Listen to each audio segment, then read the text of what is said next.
So, you're serious about a career in finance and you want to really master the world of risk? Well, you've probably heard of the FRM, but what does it actually take to earn those 3 letters after your name? In this explainer, we are breaking down the entire journey step by step. Let's dive right in. And listen, that's not just some fluffy marketing slogan. That is the official tagline from GARP, the Global Association of Risk Professionals. You know, the organization that actually awards the FRM. So right from the get-go, this certification is positioned as the absolute gold standard in the field. All right, so how do you earn that mark of excellence? We've mapped out the whole path for you in 6 clear stages. We're going to start with the what and the why. Then we'll jump into the core challenge, the exams themselves. After that, we'll cover all the practical stuff, share some keys to success, and then walk you right through the final steps to certification and even what comes after. Okay, let's start at square one.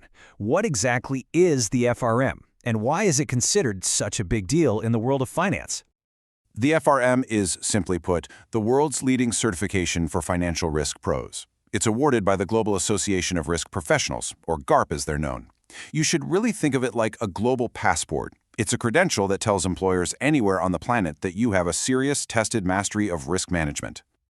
All right, let's get to the heart of it, the exams. This is really the core challenge of the whole FRM journey, and it's split into 2 distinct parts. But don't worry, we're going to break it all down for you. You know, the best way to think about these 2 exams is right here. Part 1 is where you build your toolkit. This is where you get all the foundational, quantitative skills you're going to need. Then Part 2 is where you open up that toolkit and actually apply those skills to solve real-world risk management problems. So what's actually in that toolkit? Well, Part 1 is all about the fundamentals. You'll master the core concepts of risk, dive really deep into quantitative analysis, get your head around complex financial markets and products, and learn the valuation models that make it all work. This is the language that every single risk professional has to speak fluently. In Part 2, that's where you take that language and apply it to the real world. You're going to tackle the big 3, market risk, credit risk, and operational risk. Now, what makes this part especially tough, but also really valuable, is the focus on current issues. That means you're being tested on the financial world as it exists today.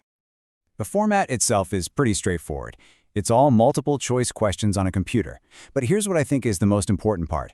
There are no prerequisites. Yep, you heard that right. You don't need a specific degree or fancy job title to start. The door is literally open for anyone who's willing to take on the challenge. Okay, so now you know what the exams are all about. How do you actually sign up and get a spot?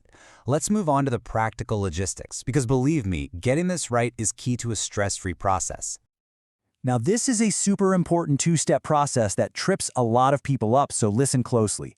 First, you register with GARP and you pay your fees for an exam window. But you are not done. The second critical step is you have to then go in and schedule your actual test appointment, the specific date, time, and location.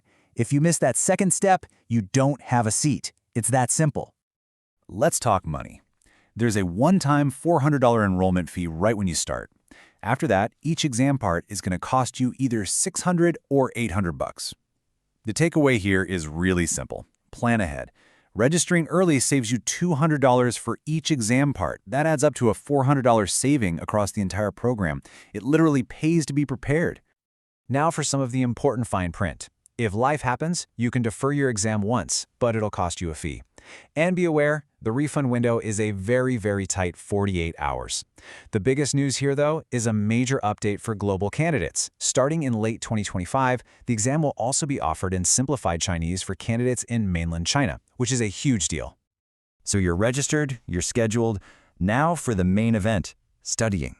This is where you're going to spend most of your time. And the big question on absolutely everyone's mind is always, how much time is this really going to take? So, what's the magic number? Well, GARP surveys past candidates, and the average comes out to about 240 hours. But here's the kicker. That's not for the whole thing. That's 240 hours of studying for each of the 2 parts. It's a pretty significant commitment. But hold on, before you go blocking off 240 hours in your calendar, you need to look a little closer. That same survey shows a massive range. You've got some candidates who passed with under 100 hours and others who needed over 400. The key takeaway here, that 240 number is just a benchmark. Your own background is what will ultimately decide how much time you'll really need. Now, GARP sets you up with official study materials, practice exams, and even a study plan to get you started. And a quick but really important note on their policy. You're going to see a ton of third-party prep courses out there, but you should know that GARP does not officially endorse or review any of them. You've put in the hours, you've conquered the exams. Amazing! But believe it or not, you're not a certified FRM just yet. Let's walk through the final few steps to get you across that finish line. Okay, here it is, your final checklist. Step 1, obviously, pass Part I. Step 2, you have to pass Part 2 within 4 years of passing Part I. And the last piece of the puzzle is submitting 2 years of relevant, full-time work experience. And here's a recent update from GARP that is an absolute game changer.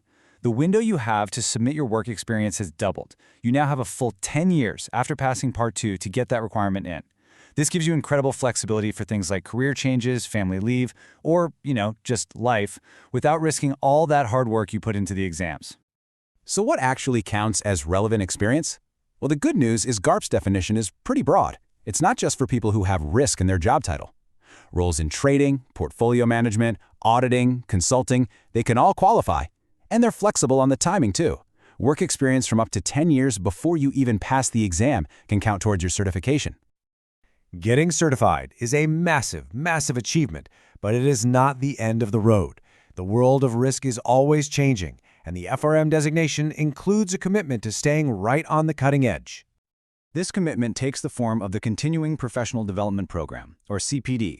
It's basically an honor-based system where you're expected to log about 40 hours of learning every 2 years. This is what ensures that an FRM certification always represents current, up-to-date, cutting-edge knowledge. So, there you have it. From understanding what that mark of excellence really means, to conquering the exams, and finally earning and maintaining your certification, we've laid out the entire map of the FRM journey. The only question left is the one you see right here. Is this your next chapter?